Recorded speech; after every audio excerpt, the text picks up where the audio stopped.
Talk about red flag sa isang LDR. So, LDR, long distance relationships. I know there's a lot of red flags kapag hindi mo talaga i-tolerate. So, kapag ka nabiktima ka ng mga red flags na ito while you're in LDR, ay talaga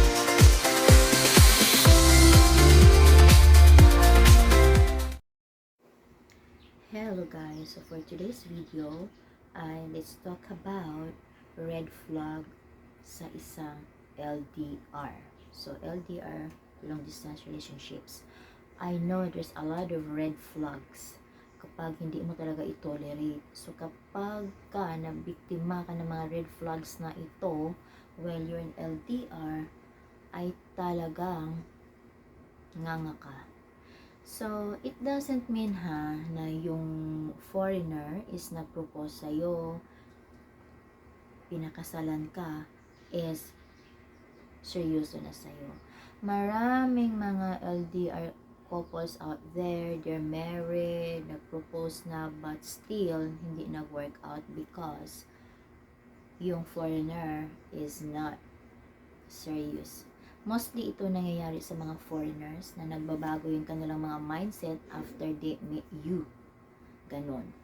So, may mga certain na mga red flags or mga signs, no?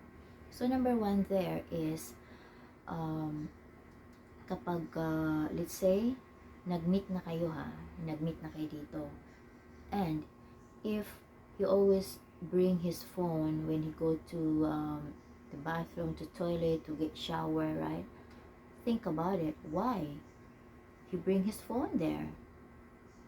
Right? Something's fishy. Diba ganon?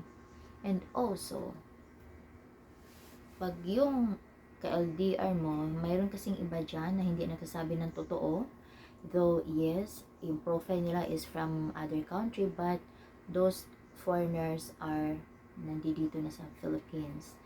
And if those foreigners, yung ka-LDR mo ay nagsabi ng you have to meet me in this place, this time. So, think about it also. Ang kapal naman ng mukha mo, di ba? Ikaw na yung foreigner, ikaw pa yung magsiset ng time.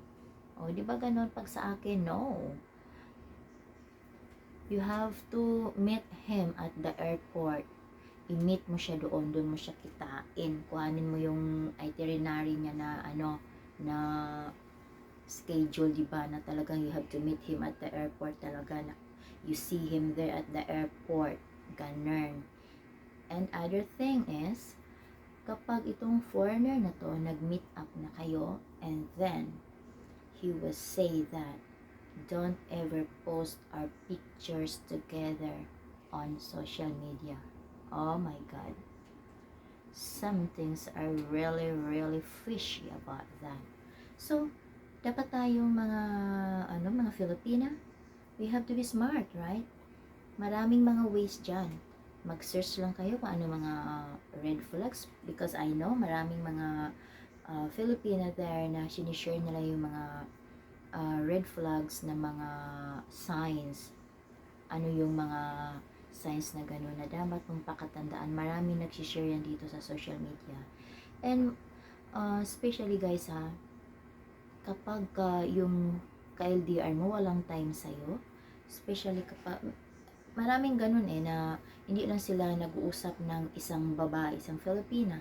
Unlimited sila nagipag-usap sa lahat ng Filipina, and talagang tinitingnan nila yung kung sino yung karapat-dapat or sino yung worth it na kitain ng mga foreigner na ito. Mayroon akong friend sa Facebook. Yung na-meet niya yung kanyang foreigner, though namatay na yung yung foreigner So, nung nag-meet daw sila, nung nagka-chat pa lang sila, talagang yung foreigner niya, ang daming 25 silang pinagpilian. 25 hanggang sa naging 20 na lang, hanggang naging 15, naging 10, naging 5, hanggang 3, and then siya yung pang last, siya yung napili na pinaka the best talaga para dun sa foreigner.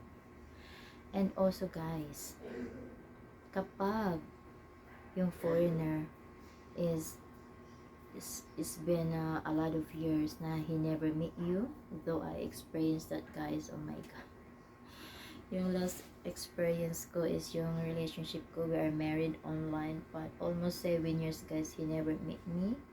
Instead, he cheated on me, but of course he's already in heaven. So ganun lang, guys, ha. Yung mga red flags na yun, dapat din yung, kasi yun factors din yun doon sa mga red flags na yan. Number 1 din yung kasama niyo sa mga factors na yung mga sinabi ko. So dapat tayo mga Pinay is pumili tayo ng mga foreigner naman na karapat-dapat, though hindi lang just because pumunta ka ng dating site and then may nakausap ka ng foreigner doon. You have to pray also. Prayer is the key. Kaya hindi lang basta-basta ang paghahanap ng foreigner, ang pag-LDR, hindi basta-basta, guys, kasi marami talagang mga pagsubok na dapat kang pagdaanan, and ang hirap talaga, guys, makakita ng seryoso na foreigner kasi ang karamihan ay mga scammer din, katulad sa unang video ko, diba, na scammer. So yung scammer at saka yung mga red flags na yan is kasama din yan sa factors dyan na pagiging red flags, yung scammer. Then yung alok-alokin ka ng mga kung ano-ano, and then i-ano ka, yung love scam na yan. So yun, kasama din yan doon sa mga red flags. Dapat tayo is alerto, dapat tayo is smart, na hindi lang tayo aanga-anga. Ako, no, alam ko na I know about red flags. So kung mayroon na akong detect dyan na may red flags, of course iba na yan, diba? But of course, guys, prayer lang naman talaga, kasi yun, nothing is impossible by prayer. So yun lang, guys, dapat natin pakaisipin na ang paghahanap ng AFAM or ng foreigner ay dapat may kasamang prayer din. So yun lang, guys, thank you for watching and God bless. Hello to you, Wink, love you, be safe always.